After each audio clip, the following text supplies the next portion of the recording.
자, 안녕하세요. 제가 이번에 가지고 온 종목은 네이버와 카카오, 네카오를 가지고 왔습니다. 일단 오늘 시장이 조금 좋았다 보니까 카카오 가격 괜찮아. 네이버도 가격 그렇게 뭐 나쁘진 않았죠. 자, 그런 상황 속에서 나온 뉴스랑 이거 향후에 어떤 걸 좀 중점적으로 보면 좋을지 요거 살펴보도록 할 테니까 일단 들어가기 전에 구독과 좋아요 한번 꼭 눌러주시면 너무나 감사드리겠습니다. 자, 일단 가장 먼저 네이버와 카카오 같은 경우에 최근에 어떤 뉴스가 나오게 되었냐면 요즘에 한국에서 가장 핫한 IT 관련 이슈는 역시나 이 중국의 알리랑 테무 얘네들 들어오는 거 그리고 기존의 강자들이 이걸 어떻게 대응하는지 이 부분이었잖아요. 그런데 네이버 카카오 1분기 성과 딱 봤더니 핵심 수익원인 검색은 괜찮은데 메신저는 호조인데 쇼핑 쪽이 조금 아쉬운 부분이 보여지고 있다? 이런 거 나타나고 있다라고 합니다. 근데 저는 개인적으로 뭐 지금 당장 이 둘은 조금 엇갈린다라고 하더라도 그래도 그렇게까지 뭐 나쁠 게 있을까라는 걸 생각을 하면서 말씀드리면 그 네이버 같은 경우는 확실히 알리테무가 있다라고 하더라도 가지고 있는 점유율은 확고하게 유지하는 모습 보여주고 있고 그리고 카카오는 쇼핑 키운다라고는 하지만 솔직히 그렇게까지 전체 매출 구성으로 놓고 봤을 때 비중이 높진 않아요, 아직까지. 얘는 검색이 매출의 70% 차지한 걸로 알려져 있으니까, 광고. 그러면 그대로 시장이 조금 괜찮아지게 되고 경기가 풀리면은 결국에는 실적이 올라가는 건 자연스러운 게 아닌가. 그리고 어차피 그렇게 실적이 올라간다라고 하더라도요, 시가총액 대비로 보면은 실적은 낮아요. 그러면 이 시가총액을 어떻게 생각을 해야 된다? 얘네는 성장주이기 때문에 현재 시장의 점유율 플러스 미래에 대한 동력 이런 것 때문에 높은 평가를 받고 있는 것이다. 그러면 이 성장주가 보다 더 많이 올라가기 위해선 뭐가 필요하죠? 당연히 지금 당장의 밸류가 아니라 미래의 밸류를 끌고 오는 것이기 때문에 시장에 유동성이 많아야지. 넘쳐나는 돈이 있어야지 그만큼 더 미래 거를 자주 많이 끌고 올 수가 있겠죠. 그럴 때 봐야 되는 건 역시나 미국의 금리다. 또 돌고 돌아 금리긴 한데 이게 제일 중요한 걸 어떻게 합니까? 자, 그러면 이제 현 시점에서 어떤 얘기가 들려오고 있는지를 말씀드리면 일단 저번 주에 이 미국에서 주요 지표가 발표됐는데 뭐였냐? PC 요거랑 이 미국의 1분기 GDP였죠. 근데 어땠죠? GDP는 원래 예상이 3%였는데 1% 중반까지 떨어지면서 쇼크가 보여지게 되었는데 PC는 안 떨어졌어요. 3%대 유지했습니다. 그렇다는 얘기는 결국 고금리를 유지한 이유 자체가 어?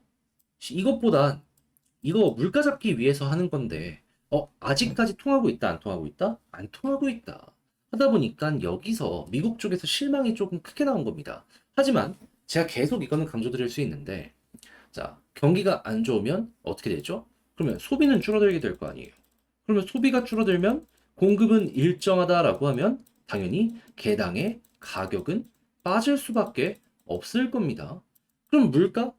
물론 엄청나게 빠른 거는 모르겠지만 차근차근 잡혀나가지 않겠습니까? 스태그플레이션의 가장 큰 핵심이라고 볼 수 있는 게 이 물건의 개당 가격? 이게 되게 큰 역할을 하는데 근데 이제 우리나라가 보통 이 스태그플레이션을 좀 겪는다라고 하면은 외부에서 이제 수입해오는 식품이나 에너지 때문에 그런 게 좀 많이 겪게 되거든요. 근데 미국은 다 자국에서 다 생산하잖아요. 넘쳐나잖아요. 그러면 이 안정세는 보다 더 빨리 진행이 되지 않나. 그러면 이런 걸 기준으로 우리가 이제 앞으로 봐야 되는 건 뭐다? 소비자 물가지수, 생산자 물가지수, 개인 소비지출, 이 모든 것들이 2%에 가까워지는지 보고요. 그리고 이 가까워지게 만들 수 있는 여러 가지 의견들이나 시장에 지표가 등장하는 모습이 보여지게 된다면 자연스럽게 경기가 안 좋아지더라도 금리 인하에 대한 기대감이 커지게 될 것이니까 결국 이게 선반영되면은 작년 10월에 그랬던 것처럼 또 한번 올라가는 거 누려볼 수 있을 것이다. 이때 당시에는 3월에 금리 인하할 수 있을 것이다라는 기대 이게 조금 커지다 보니까 선반영돼서 이렇게 올라갔던 거잖아요. 지금은 9월 이야기가 나오고 있는데 요거 이제 선반영되길 시작할 수 있는 거죠. 초반에도 5달 빠르게 진행된 만큼 이번에도 뭐 5달 충분히 가능한 거죠. 뭐. 일단 금리가 인하가 될 수 있을 것이다라는 게 보여지게 되면요. 한국이랑 이 미국이랑 금리 차이가 좁혀질 수도 있거든요. 그럼 바로 원달러 환율 관련해가지고 원화의 가치가 비싸지고 달러의 가치가 떨어지는 안정화가 보여지게 됩니다. 그러면 당연히 원화를 구입하려는 이 움직임이 굉장히 많이 보여질 수가 있을 거 아니에요. 그럼 한국의 외국인 수급이 가장 중요하다. 그랬을 때 딱 수급 계속 쌓여가는 모습이 보여지게 되면은 이 환전되는 금액이 계속 카카오 네이버 쪽으로 이동될 수 있기 때문에 요거 들어오면 이제 바닥 잡히고 올라갈 가능성 높겠네 생각을 할 수 있겠죠. 그래서 일단 수급 요거 외국인 위주로 한번 보시면 되고요. 그런 다음에 이제 올라가는 모습이 보여지게 되면은 금리 인하 첫 번째가 힘들지 두 번째, 세 번째는 계속 딱딱딱딱 중간에 쉬어가는 건 있어도 진행이 될 거거든요. 그랬을 때 이제 목표 2.75에서 3.75 얘기 나오고 있는데 이 끝이 어딜지는 그때 가봐야 알겠지만 그래도 3.75까지만 가도 현재 위치에서 1.75를 금리를 인한다라는 것이기 때문에 이 구간까지 꾸준하게 시장 전체가 요렇게 올라가는 우상향 만들어지게 될 수 있을 것이다라고 보시고 그 기간 동안 네이버 카카오도 쭉 올라가는 거 노려보시면 좋을 것 같습니다. 훌륭한 예시로 볼 수 있는 게 뭐다? 17년 유동성 장세도 있는데 그냥 19년 가까운 거 말씀드리면 여기에서 이제 금리 난다라고 하니까 쭉 올라갔죠. 그리고 나서 0% 코로나 때문에 제로 금리 되고 이렇게 올라갔습니다. 그리고 나서 금리 인상한다라고 하고서 여기부터 이렇게 무너지기 시작한 거예요. 그럼 이번에도 여기 이용해가지고 인하 시작한다라고 하네. 올라가네. 금리 인하 끝났다. 아, 여기가 고점일 수 있겠구나. 자, 이렇게 해서 네카우 보시면 되는데 요 글로 쓰면서 총정리하며 영상 맞춰보도록 하면요.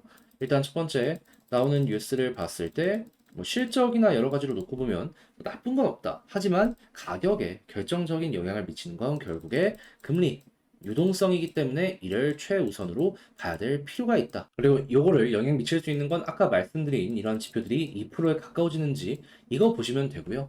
그런 상황에서 수급 외국인 굉장히 중요한 거 체크하시고 그리고 금리 인하 첫 번째 시작하면은 가장 큰 상승이 나오고 그다음부터는 조금씩 금리 인하의 끝이 보여지게 될 때까지 올라갈 가능성이 높다. 그래서 요 끝이 보여지게 되면 여기가 고점이구나 라고 생각을 하면서 정리하는 요 전략까지 생각을 하시며 네카우 지켜보시면 좋을 것 같습니다.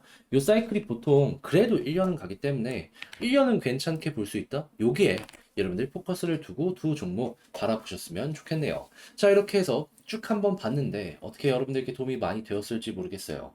잘 보셨다라고 생각을 하신다면 구독과 좋아요 한번 부탁드리고요.